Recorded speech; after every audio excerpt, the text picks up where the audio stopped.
Hello students, welcome to my channel science bio tutorial. কদিন বাদই তোমাদের বোর্ডসের এক্সাম স্টার্ট হয়ে যাবে 10 আর 12 এর।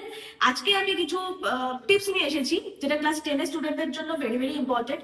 দেখো, অলরেডি আইসিএসসি, সিবিএসসি আর ওয়েস্ট বেঙ্গল বোর্ড তোমরা জানো যে তোমাদের কোয়েশ্চেন প্যাটার্ন কিরকম আসবে, লাইক মার্কস ডিস্ট্রিবিউশন আমি বলছি। সেটা নিয়ে আমি পরে কোনো ভিডিও করব। আজকে মেইনলি বলতে চাইছি যেই চ্যাপ্টার্স গুলো তোমরা কোনোভাবেই বায়োলজিতে স্কিপ করতে পারবে না, অ্যাজ ইফ ওখান থেকে সবচেয়ে বেশি মার্কসের কোশ্চেন আছে, short question, long question, diagram related question, ওই চ্যাপ্টার গুলো থেকে সব থেকে বেশি আসে। তো ওটা যদি তোমরা আগে প্রিপেয়ার করে নাও, তোমাদের ম্যাক্সিমাম মার্কস তোমরা ওখান থেকে ক্যারি করতে পারবে। ফার্স্টে আমি আসছি আইসিএসসি দের জন্য। তোমাদের জন্য ফার্স্টেই এবার আমি চ্যাপ্টার ওয়াইজ শুরু থেকে দেখি, তাহলে বইয়ের প্রথম চ্যাপ্টারে যেটা সবচেয়ে বেশি ইম্পর্টেন্ট সেটা হচ্ছে রুট অ্যাবজর্পশন। ওখান থেকে তোমাদের কিন্তু শর্ট কোশ্চেন, লং কোশ্চেন দুটোই আসে। তো ফার্স্ট তোমরা প্রিপেয়ার করবে রুট অ্যাবজর্পশন, দেন তোমরা চলে আসো হিউম্যান ফিজিওলজি পার্টে, যেখান থেকে তোমাদের সেন্স অর্গান, রিপ্রোডাকশন, এই দুটো জায়গা সবচেয়ে বেশি মার্কস ক্যারি করে। আর এই দুটো জায়গা থেকে কিন্তু ডায়াগ্রাম রিলেটেড কোয়েশ্চেন খুব আসে। তো এই দুটো জায়গা তোমরা খুব ভালো করে ফলো করো। আর তারপরেই চলে আসে হচ্ছে পলিউশন।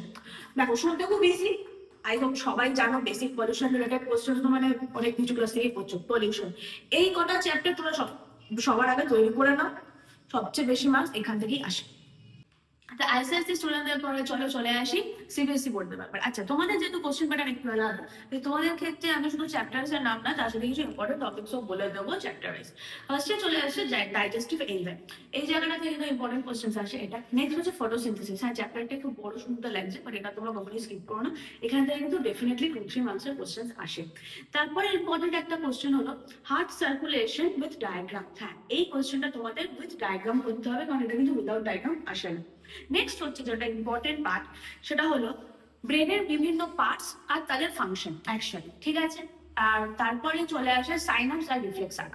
লাস্ট দুটো কোয়েশ্চেনের ক্ষেত্রে আমি বলবো তোমরা ডায়াগ্রামটাও সাথে অ্যাড করো, যাতে ইজিলি মার্কসটা তোমরা পেতে পারো, ঠিক আছে। এরপরে চলে আসছি ওয়েস্ট বেঙ্গল বোর্ডের ক্ষেত্রে। দেখো, ওয়েস্ট বেঙ্গল বোর্ডের ক্ষেত্রে তোমাদেরও সিলেবাসটা খানিকটা আলাদা বাকি দুটো বোর্ডের থেকে, আর কোশ্চেন গুলো একটু আলাদা ধরনের। তোমাদের জন্য যেটা বড় প্রশ্ন, সেই বড় প্রশ্ন যেটা আমি বলবো দুটো ছবি ডেফিনেটলি প্র্যাকটিস করো, সেটা হচ্ছে নিউরনের স্ট্রাকচার আর অক্ষিক গোলকের স্ট্রাকচার। এবার এই দুটোর ক্ষেত্রে আমি বলছি বইতে দেখবে অনেকগুলো ডায়াগ্রাম করা, মানে ডায়াগ্রামের মধ্যে অনেকগুলো লেভেলিং করা আছে। এক্সামে কিন্তু তোমাদের 4টে থেকে 5টে যদি তোমরা লেভেলিং করে দাও তাহলেই ফুল মার্কস পেয়ে যাবে। তো তোমরা প্র্যাকটিসটা যখন তোমরা ঘরে করবে সেখানে চেষ্টা করো অ্যাটলিস্ট 6-7টা করার, কারণ এক্সামের সময় একটু প্রেশার থাকে। তাই জন্য 6-7টে বাড়িতে প্র্যাকটিস করে, যাতে এক্সামের মধ্যে হলে ডেফিনেটলি 5টা তো লেভেল করতেই পারেন।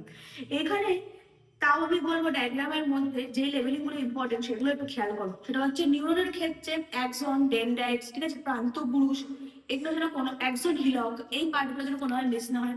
অক্ষিগোলকের ক্ষেত্রে সেখানে হবে গিয়ে লেন্স, ভিট্রাসিউমার, অ্যাকুয়াসিউমার, রেটিনা, এই পার্টগুলো যেন কখনোই মিস না হয়। আরো কিছু কোশ্চেন আসেন, যেমন একটা প্লান্ট হরমোন, তার সোর্স, তার কাজ, এরকম কোশ্চেন আসে। তো এই কোশ্চেনটা কখনো মিস করো না। আর হচ্ছে মেন্ডেল কেন তার এক্সপেরিমেন্টে সাকসেসফুল হয়েছিল, এটাও কিন্তু খুব ইম্পর্টেন্ট একটা কোশ্চেন। তো এই কয়টা প্রশ্ন তোমরা করে যাও, একদম শিওর এখান থেকে কমন পাবেই। আর এটা আমি কিন্তু 3টে বোর্ডের ক্ষেত্রেই বলছি। Best of luck for your board exam. খুব ভালো করে প্রিপারেশন নাও, এই সাজেশন গুলো ফলো করো, 100% তোমরা এখান থেকে কমন পাবে আর তোমাদের এক্সাম খুব ভালো হবে। Subscribe to my channel for more such videos and contents. All the best on you.